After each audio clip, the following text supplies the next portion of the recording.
Hold on. Okay, we're going to continue. Again, it's going to be a small class because a lot of people are just coming out of Yom Tov, but I figured why not. Hold on, let me bring up the page.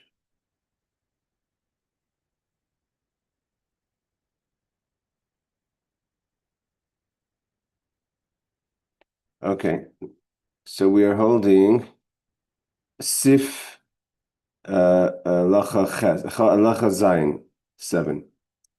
And it says like this: the Chotzer Oybayish Sheptuchim L'Toich HaRachoiv. If you have a courtyard or a house opens to the street, Vadels Niftach Lifnim, and the door opens inward. So you're pulling open your door in your house, which most houses are. So therefore, he says the mezuzos and the doorposts that are above, vaskufo shebetachtis, and the door floor, hein litzad rechov, they go into the street. So that everything is projected outwards to the street, like we have in most houses. It's not so clear, and this is a lot of the questions. Again, if someone doesn't have an Erev in the front of the house and the paper gets thrown right outside the door, if you could bring it inside. So he says that sometimes it's considered the Rishus Yachid, and sometimes it's considered a Carmelis. It's obviously not Rishus Rabbim because you need a lot of people. Hey, Aaron, welcome back to the classes. So we're holding law 7. So again, we're talking about yes, Rebecca. I thought the reason you can't bring in the paper is because it came from outside of the tchum on Shabbos. Yeah, No? so you have that, and then the idea that it's not content to be read on Shabbos, etc. I'm saying one of the other questions is if first of all, it's not necessarily 100% sure it came out of the tchum. Tchum is the tchum of Shabbos in Seattle or New York. The printing presses, I'm probably there. But So my parents live in Westchester, which is a suburb of New York, and the paper was probably printed in Manhattan. So that is outside the tchum from Westchester. Again, I'm not sure the makeup of Westchester. You have to remember something else, that a tchum doesn't stop being a tchum, and unless there's no one living in between. So I'm not sure if from Westchester, again, I'm not familiar with it, but I'm not sure if from Westchester to New York, wherever the printing would be, is considered if there's open plains that doesn't have within the limits of the halacha someone living there. As soon as someone's living there, even though it's different neighborhoods, zip codes, could be different counties, but it's not considered out of the tchum. Oh, okay. What's a tomb? The tchum we spoke about is the amount of whether it's 2,000 feet, whatever is the space that no one lives outside of the city. So if let's say you live in a city, like I don't know, a city that's surrounded by fields and forests. So once you reach you can't go past a certain point. You can't even walk past such a point. It's not about caring. You're not allowed to leave your space on Shabbos. So the definition of your space, the Torah gives you up to, I forget the exact amount in feet, but it's you have up to 2,000 amas that you could walk. Let's say 3,000 feet outside, but it's not just outside of your house. It's outside of the residential area. And what defines a residential area is not so simple. It's not like it's outside city limits, because, for instance, you'll be driving in Seattle, and then you'll be on a very busy street on Lake City Way. It's going to say this is the city limits to Seattle, and from here on it starts the next city, Bothell, what have you. And for instance, the Seattle police won't ticket you past the city line, right? Because it's not their line. But as far as the view goes, it's all the same. The store could be half here, half there. So it's not the city line. It's from where people reside. And even one person residing within the 2,000 feet could extend the borders. So if you have a place like Westchester, I'm not sure if there's an empty space between But what if you have to cross the Hudson River to get from? That's like a problem. There's a big shiloh about crossing from Brooklyn to Manhattan, because the bridges are I mean, the space of between Manhattan to, let's say, Brooklyn is the space of the 2,000 but I know a lot of people, and now we may not be right, but they'll walk to Manhattan from Brooklyn. Yes. And I've done it as well. I've walked it in Talucha. We've walked it. So I believe there's different there's questions about it. There's questions about the tchum being out of about it being out of the tchum as far as because the cars are driving there, and there's a lot. This question it's a question that's addressed. I think we got into it a little bit last time earlier in the laws of Shabbos about going to, let's say, like you were talking about going to walking to go to a game or a concert and getting closer by. So there is the question, and I know the question is addressed in Brooklyn. We spoke about it. I have to remind myself of why they said you could walk the bridge. But in Westchester, if it has the bridge, it would be the similar question. But here, this is not the question we're talking about over here. Here we're talking about the question is that you have a yard or you have your house that the door opens inward. If the door would open outward, so that kind of buys space for the house because it's part of the house because the door is opening outwards. But here we're saying the door is opening inwards. So you're like your house door opens inward, which most houses do, right? You don't open the door outwards. So in a house. So when you if you open inwards, and then you have the doorpost and the what do they call the mashkof in English? It's called the space in front of the door. Is sometimes considered a private domain, sometimes it's considered a harmless. And then the question is if you could bring it from there into your house, if something's outside. So that's what I was saying about the paper. Even if the paper were to be coming from the tchum, to bring it into your house, into a Rishus Yachid, which is your house, and if your doorpost or the space in front of your door is considered a harmless already, so then you can't bring it in, you're changing domains. But what about if it's a porch? Oh, that's another thing. So, for instance, you have my mother's house, for instance, in Seattle. So the space before the door is 3 steps up, and it's its own. So it's already 10 tefachim high. And then we spoke that even 10 tefachim in a Carmel is considered if you're out of the space, so then it's considered a Rishus Yachid. So then it would be a different situation. But if you have just literally a door that opens on the floor to the outside. So again, it depends how we view a front yard. So let me just ask you this. So you're saying is forget about the front yard, all that. Just saying your house and the outside is the outside, and you can't carry. You're saying you get wherever the door ends up, you get all the way to the door, end of the door. Well, so if the door goes inwards, it doesn't add anything. If the door opens outwards, no, I don't believe any houses do that. They don't make it that way. That's not how people do houses. But if the door were to open outward, so that kind of would because basically the people in the street know that that's your space because you open whenever you want. You don't have to take permission to open your door, right? So that's why we don't have doors that open outward. Because it's not a regular thing to open the door outwards. You hit someone. But in theory, if you did open outwards, then it would buy you space. But if it's opening inwards, so then it's considered outside, and you can't bring it from outside to inside. Have 2 doors. So the first door is a screen with a little handle. It doesn't, it's just so that it can leave the door open as it goes inwards to let air in. Then the other door goes out. Would that count as a full door? That's a good question. You mean the screen door going outward? Yeah. That's a good question. I have to check. But here, what he says is like this. This is what he says. He says is, sometimes this place is a private domain, sometimes it's considered harmless. So that's what he says. Because we're not experts in this, not everyone is experts. Therefore, we give it both stringent. It's strict in both cases. Meaning, if you're standing on the outside and you want to put something under someone's doorpost, that's not allowed because maybe it's a Rishus Yachid. And if you're standing out inside, you want to bring something in, it's not allowed because maybe it's a harmless. So therefore, he says no one should really use that space. Rebecca, your hand is up. Yeah, you want to ask a second question? No, sorry. No problem. Therefore, he says, we give it we give it both the status of a private domain and a harmless. Again, a harmless domain is like a public domain, just not as severe, not as populated, but still you're not allowed to bring it from a harmless into a Rishus Yachid. Let me ask you this. Domain. You don't ask any questions. You did nothing. You have a mail slot and the mailman comes. It's Shabbos because he delivers on Saturday in the United States, and they shove mail through the mail slot. Can you pick it up on Shabbos? Again, there's the question. There's the question of the male being muksa for other reasons. For instance, there you have the case where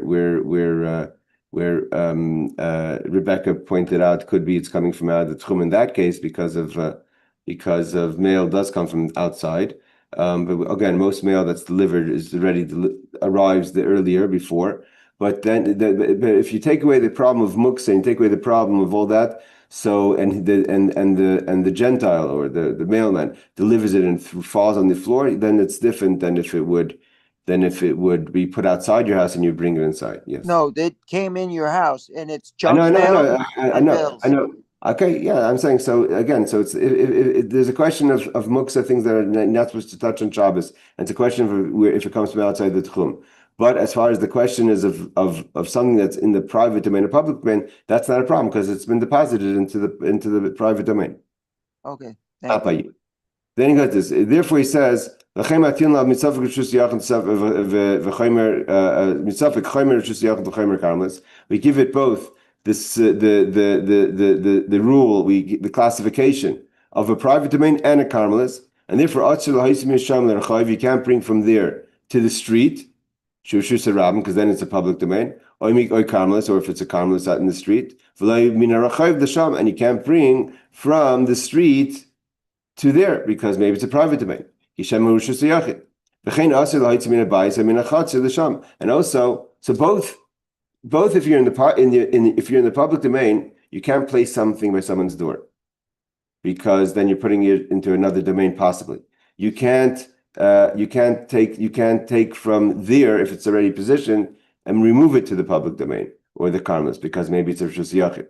And then from there, and from the perspective of the outside and the inside, you can't take in because maybe it's a private domain, a public domain, and you can't place there because maybe it's a public domain. It means you can't open your door and place something outside your door because maybe you're placing something in a public domain / karmelis. Okay, so he says, "Kishema hu karmelis v'chein im pasach no'ul utzrichen lefayis."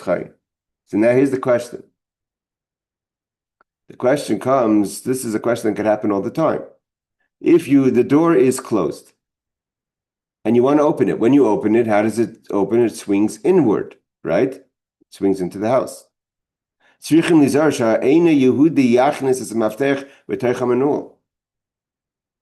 the question would be, if you put your key in, let's say you leave a key under the mat and you open the door and you put the key in and right away it opens up inwards. So now you just transfer the key from a public domain to private domain, and therefore he says, therefore it's not permitted. Now we could open the doors, unlock it, and take out the key, and it's never entered the house. That's different. But here we're talking about if it enters the house. So therefore he says, if the door is closed, but you have to open it with the key. The Gentile has to put the key into the door. You can't put it in. Once it's open, as the lock, before you open the door, the Gentile should take out the key. Because if the Jew opens the door, while the key's in the door, he's possibly bringing something in from public domain to private domain. Possibly. If the under the doorpost is already public domain, or the karmelis, let's call it, and you put the key in, now you open the door. So then the key enters in, you brought the key in. So here, but it seems to say what he's saying over here is, and I want to see the footnotes, it seems to say is that the Gentile should put the key in, take it out before the door opens. It means you shouldn't even put it in and unlock the door. But let's see the footnotes on this. He says, because seemingly if you pick up the key and you put it in the door, or if you have it, sometimes we have the Shabbos key, meaning the key that's on your person, right? There's a way to keep the key on your person when you have it as part of a belt. So that's when we were growing up as Bachrim in New York. So in America, it's less common. In Seattle, it's less common, let's say, to have, we don't lock the door so much. Like they're not upset, in New York where you grew up, you're obsessed with locking the doors the whole time. In Seattle, it's not so, it's such a crazy concept that the door should be unlocked. But in New York, if you live in an apartment building, you need a key. And so what we had is that you have a bendel. A bendel is by Chabad and some Chassidim, we wear like a gartel underneath our shirts. And that's like a rubber band with like little hooks that hook together to make it like a belt, which would be like a gartel. So you're always having a gartel on you. The idea of a gartel is separating your upper and lower body. Hold on, Aaron, hold on, let me finish. And so what we do is, so what you do is that we would the keys, the old metal keys would be drilled on each side of the key, and the hooks would go into the key as opposed then to going to each other. And then you had the key as part of the belt. If you would not make the holes on the side of the key and just put the hooks on the little place where the key, where the ring goes of the key ring goes, so then the key is not part of the belt and it's just hanging off the belt. That's not allowed. But if it's on the sides, it becomes part of the belt. So, but then the question is, if you have the key on your person and you open the door and you put it back in, it seems that's what we always used to do. And here he says that the Gentiles should put the key in and take it out even before you open the door. Yes, Aaron. I know people make tie clips out of it. What do you mean? As a key?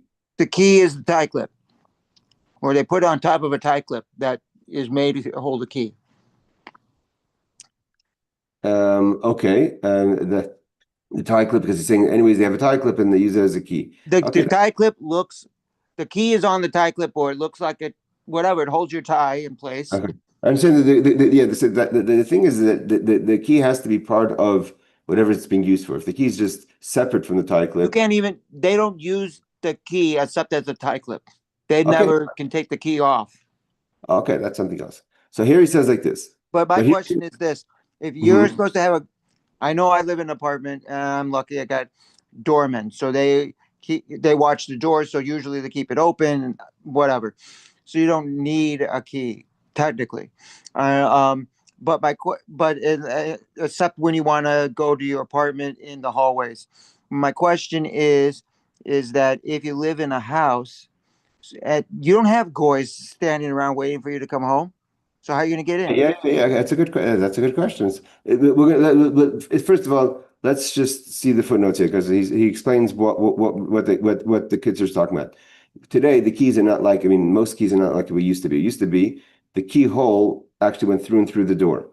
So when you put the key into the keyhole, you're actually putting it into almost into the private domain.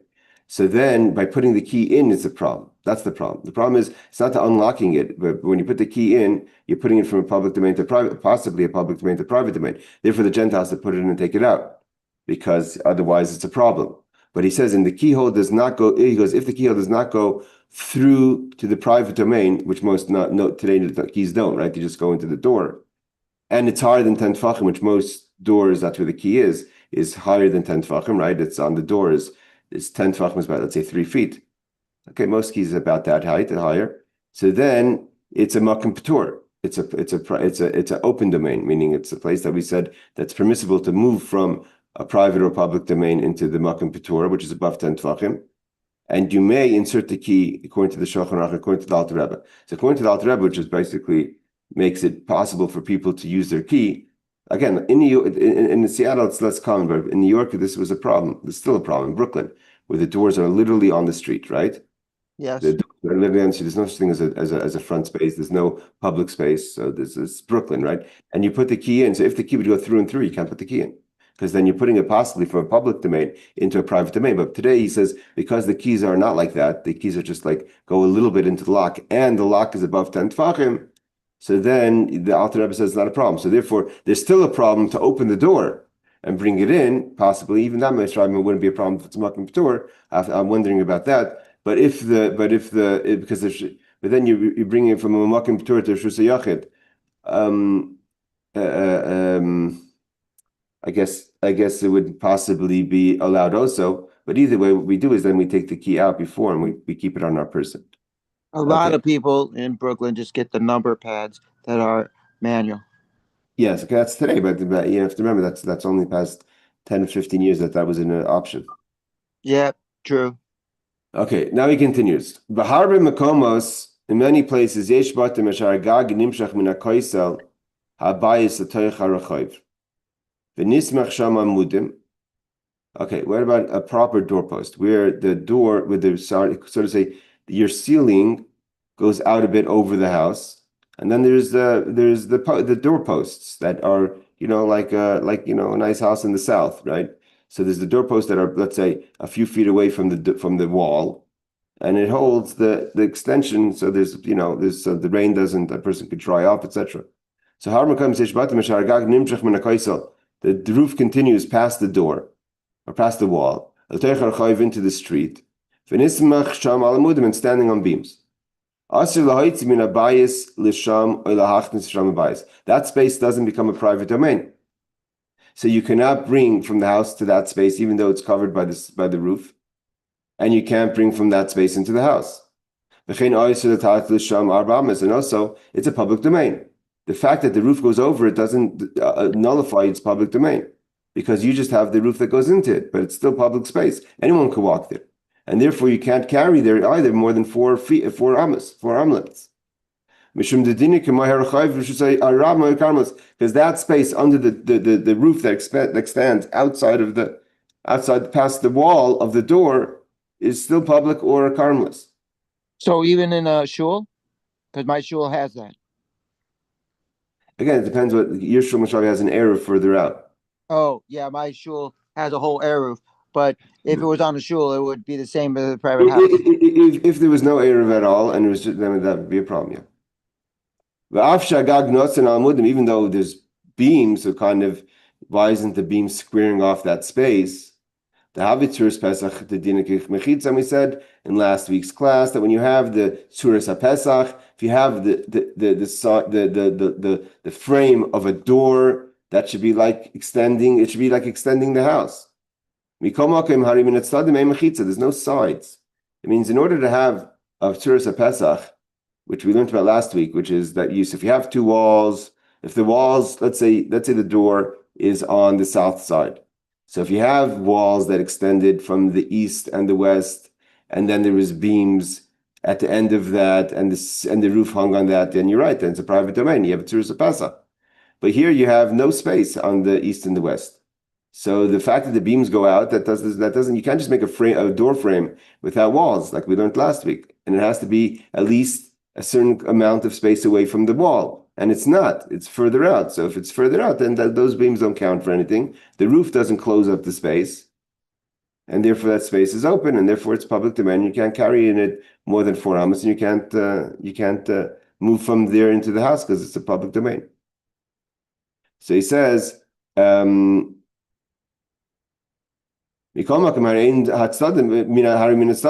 west to the east, in the same example given, there's no mechitza, there's no walls. Therefore,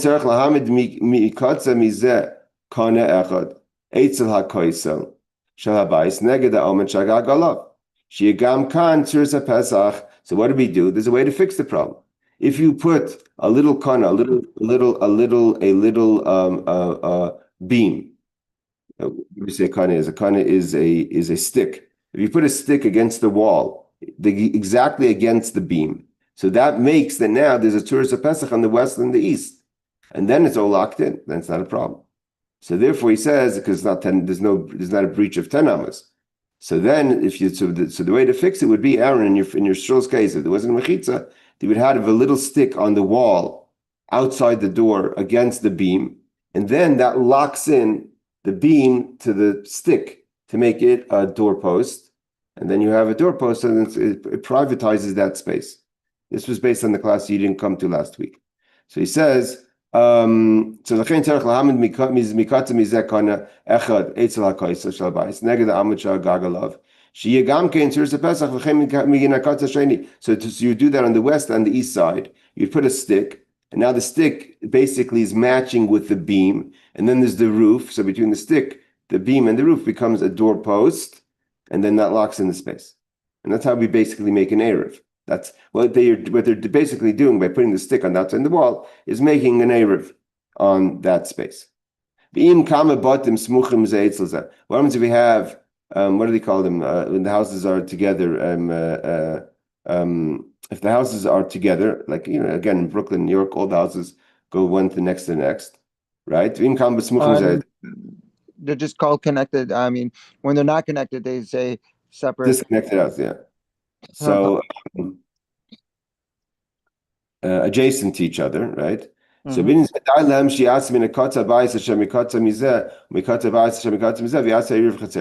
So then when he says, let's say, again, if you walk in Brooklyn, and just think Crown Heights, you could go down Empire Street and they have houses, not apartment buildings, even houses that are just totally connected, one, two, three. It's literally one building from the beginning of the street to the end. So then let's say the roof goes out over all the houses, right?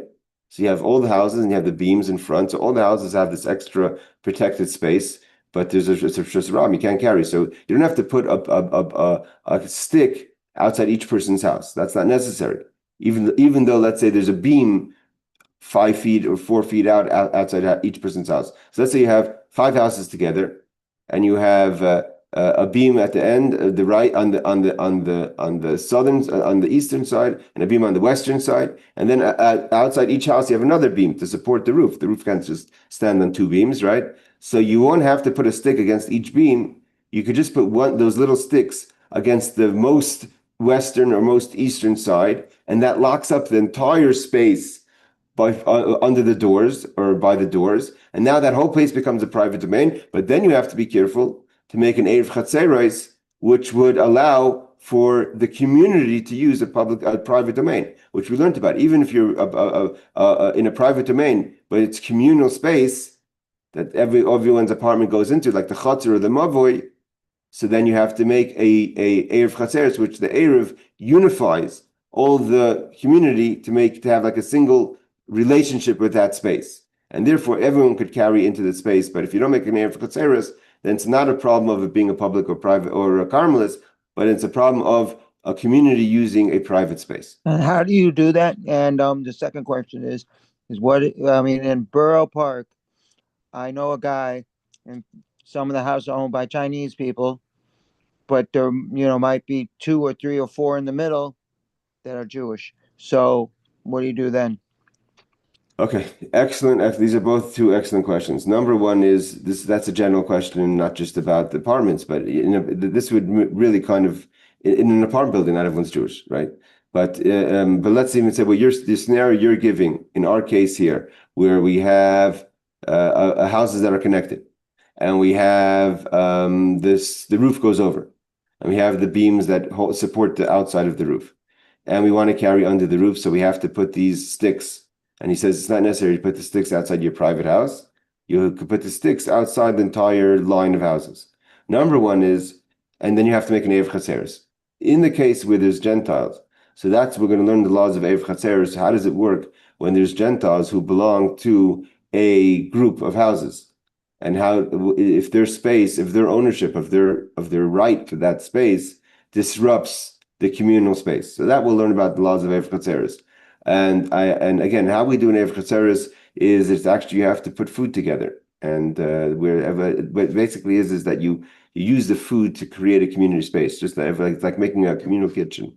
So although you're not going to sit outside that space and eat, but the food is a way to establish a community, and so therefore the food creates the communal space. Again, I have to remind myself the question of the Gentiles happens all the time. Usually they either ask the Gentile to nullify his space, or there's some sort of process to do it. Or if in an extreme case, you could always just put the stick outside your house. It means he's saying you don't have to put the stick outside your house. You can if you want to. If the community doesn't want to make an Erev Chatzeros and doesn't want to make a community out of it, so no one's stopping you from privatizing your space. It becomes problematic a bit because then it kind of disconnects from the other people. And if you're not part of the community, then you disrupt everyone else's ability to have a communal space. I know. I'm just saying on Sukkot, I know people don't hold by the Eruv, and one of them is my rabbi's. He's my friend, and he's a rabbi, and he said they give challah because they don't own it; they rent from the house, and so they give challah to the owner, so that they can carry to the sukkah. It's making an Erev Chatzeros. I mean, a sukkah. The word is the sukkah itself is an Erev Chatzeros. That's the whole story of the Rebbe's father. That by being part of a sukkah, that is the communal space. But each one had their own sukkah. Yep. Oh, their own sukkah. Okay, I see. Okay, so here we have number 17. It says, is considered as the street whether it's a public domain or a carmelist. So he says 17. It's not like a public domain for it has a roof over it. So it's not exactly public. You can't fly an airplane over it. I mean, in it. But it's a karmelis, and you may not carry into and from to a private domain, says the Chayei. So the Chayei Adam says it's never a public domain because the roof basically disqualifies it from public domain, but it's still a karmelis. It means it's open space for anyone to use. But if the width of the overhang is less than 4 tefachim, it's a very small overhang, it is not a karmelis according to the Mishnah Berurah. So the Mishnah Berurah says it has to be more than 4 tefachim, which is about, let's say, a foot, a little over a foot. If the overhang is less than a foot, then it's an extension of the house, and it's not a karmelis, and therefore you could carry in it. So that goes to answer your question also, Aaron. What do people do? A lot of people have overhang of the roof, and a lot of the times it's not more than 4 tefachim. So that kind of private, then that changes the whole dynamic of the doorpost. But the difference is of bringing it to the door. But it doesn't say, the Mishnah Berurah doesn't say that it has to have the beam. I'm not sure if the beam is in this case necessary. Means when the Kitzur Shulchan Aruch opens up and says there's a beam, he's telling us that don't think the beam privatizes the space. You need to have a stick opposite the beam to create a Turas HaPesach, a door space. But what happens if, according to the Mishnah Berurah, we just said in 17, where this is most houses. Most houses, the roof will go about a foot over the door. No one has this straight. I mean, again, in New York, it's different. But in Seattle, where you have kind of A-frames, the door will go, the roof goes over a little bit. So when you could stand by your door, you don't have to bring the rain into the house. So then, according to the Mishnah Berurah, if that's not more than 4 tefachim, so that privatizes that space. And it's mashma from what he's saying. It seems from what he's saying that you don't need the doorpost. The doorpost is only kind of the doorpost didn't help in the first place. And when does the doorpost help? Only if you put a stick opposite it. But if you don't have a doorpost, I'm not clear. I have to check. It doesn't say here clearly if the Mishnah Berurah is talking about a case where there is a doorpost or not a doorpost. But he seems to say that the overhang, if I'm reading the English right, but if the width of the overhang is less than 4 tefachim, it is not a karmelis. He conditions it on the overhang, not on the beams. Okay, especially the beams didn't help anything in the first place. Number 18, it just gives the source. Okay, let's just do 1 or 2 more laws. He says, "Mutar litein lefnei ein Yehudi mezaynis b'chatzer or b'bayis, alpha pi shedei she'yotzian lachutz." You're allowed to put food, mezaynis is food, in your yard or your house, and give it to the Gentile, even though you know the Gentile's going to take it and walk outside. So you're kind of assisting this Gentile in taking something outside. You shouldn't put it in their hand, which we learned that's a problem because then you're doing the akira, and so he has to pick it up, which we learned last week. So the Gentile has to pick, if you put it on the table or the floor, then the Gentile can pick it up. Let's say you put a soda can on the floor. Then if he picks it up and takes it outside, it's not a problem. But you can't hand him a cup of something for him to walk outside. The imkain, who oisa es akir, because if you pick it up and put it in their hands and you're doing there's 2 parts of moving something, which is in the first chapter of Shabbos. There's akira, picking it off the floor, and then you're putting it in the person's hand and he's walking out. So you're assisting in the carrying outside. That's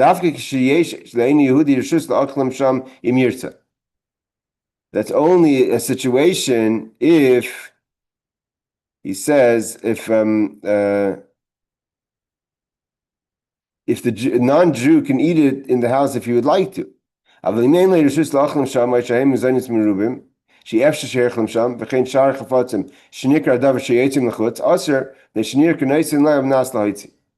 he says that's only allowed if, let's say, you give a sandwich or a cup of coffee to a Gentile. So you're not holding him hostage. He can walk outside if he wants, but he also could stay inside and eat it if he wants. But if it's clear that he's not allowed to eat it, or he's not allowed to, there's too much food. There's no way he could eat it. So then it seems like you're literally giving him something to take outside, and that's not allowed.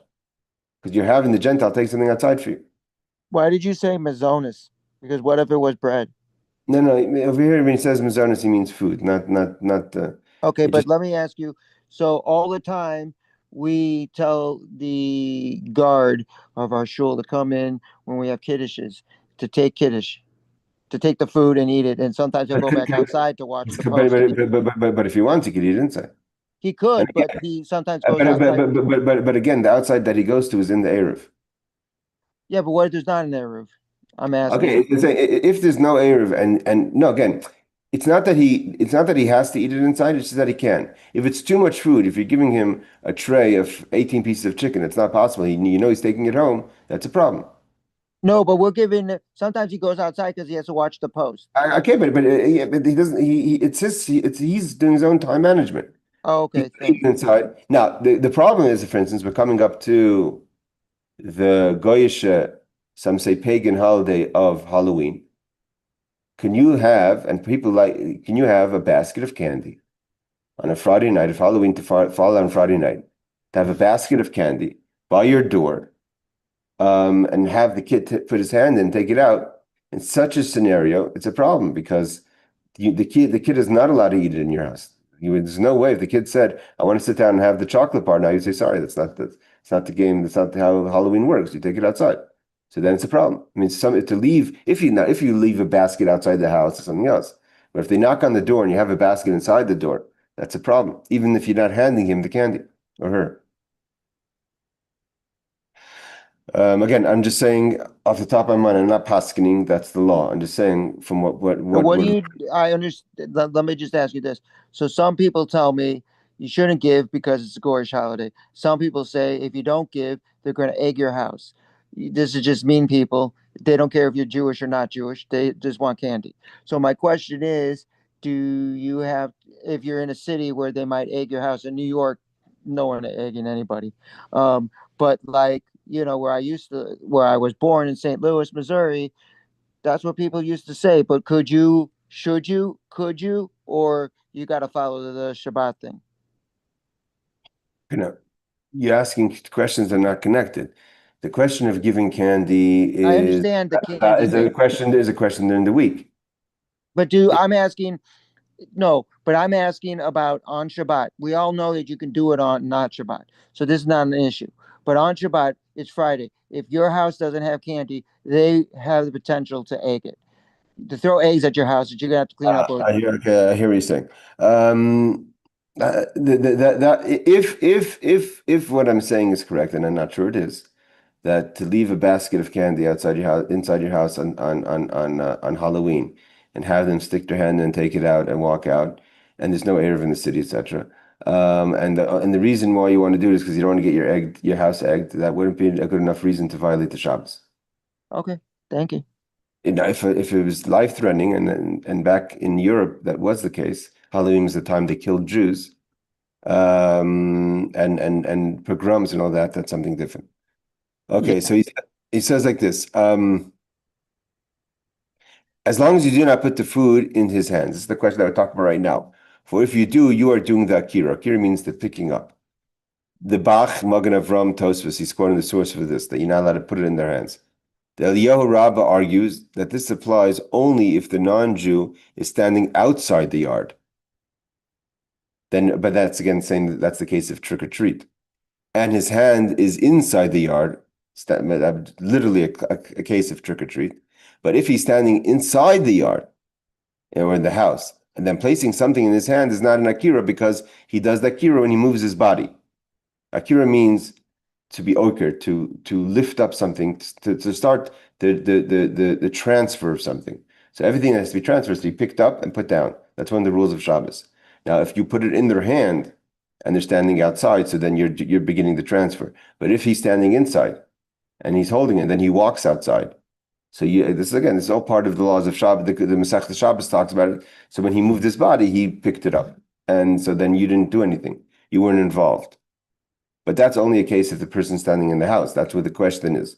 The argument between the Eliyahu Rabbah and the Bach and the Magen Avram and the Tosfos. But if you're talking about a case of trick or treat, that's clearly even the Eliyahu Rabbah would agree that's a problem, unless you leave a basket for them to take.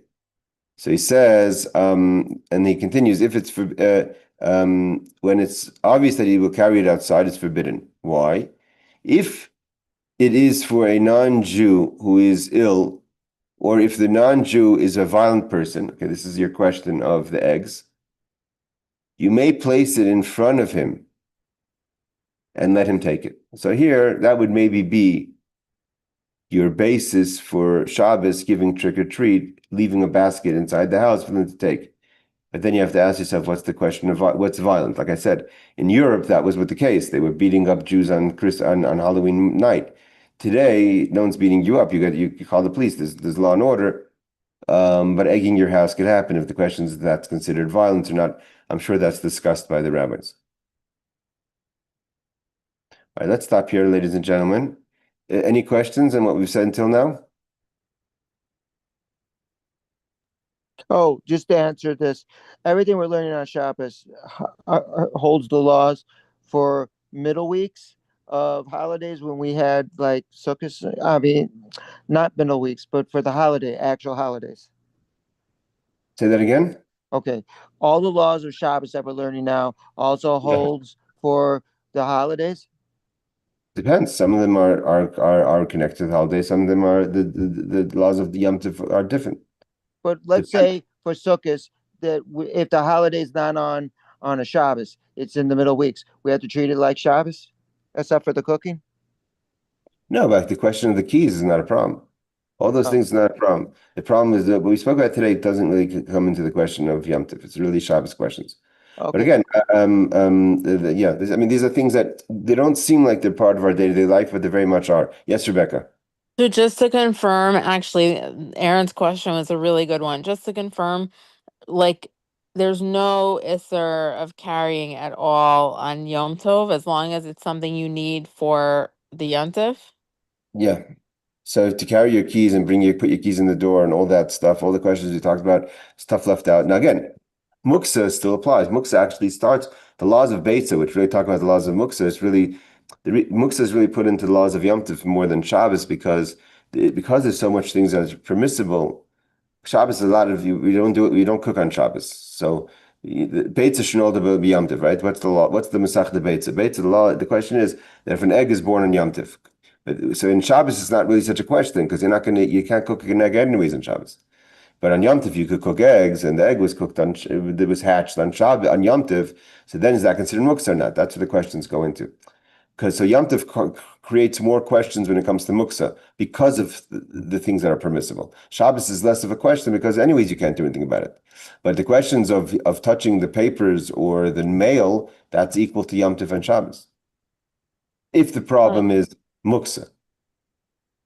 But like carrying from like a public domain to a private domain and like walking a really long distance outside the tchum, like No, those kinds of things. Tchum is Yom Tov is also. Oh, Tchum is a really? no. Tchum is a problem with Yom Tov. The question is again, Westchester and these places are not. You have to find the halachic. We don't know how these things work exactly. You could have someone living somewhere. You could have. There's a lot of ways of breaking the separation. It's not so difficult to break the separation. It's very hard to find today in civilized world, in normal places, in residential areas, places that you can't walk. Someone told me that all five boroughs you can walk on Shabbos if you can walk that distance. The reason being is that it's all houses and people live there and there's no empty land. Yes, that's what I'm saying. Like, but there are still like problems. Like, I know that, for instance, people walk from Hadassah Hospital into town. Hadassah Hospital in Israel, in Jerusalem, it's pretty far out there. I mean, it's like, there's a good space where it seems like no one lives until the hospital. I would imagine that's more than 2,000 amas. But people do it all the time. I'm not sure. So there's obviously, I'm not sure how they've worked it out to allow for that. Maybe they put an air of tchumim there. I don't know what they did, but it seems pretty far. But most places don't have that kind of distance unless you live out in, like if you live out in America, in the Midwest, and any places that's in even upstate New York, it becomes a question. But if you're living in residential areas, in suburbia, it's less likely to find that issue. So Okay. I find it hard to believe that there's not a way to walk into Westchester from New York. Mm-hmm. It's more suburbia. It's not. I mean, it's more residential. It's city. It's not. All right, everyone. Laila Tov, thank you very much again. This is a post Yom Tov class. I know Yom Tov was finished today, so everyone's still tired. Barbara wasn't. I figured it was after 8 o'clock in Seattle. Yom Tov was out, I think 7 or 6:30. So there was time for everyone, even on the west coast, to join. But it was, of course,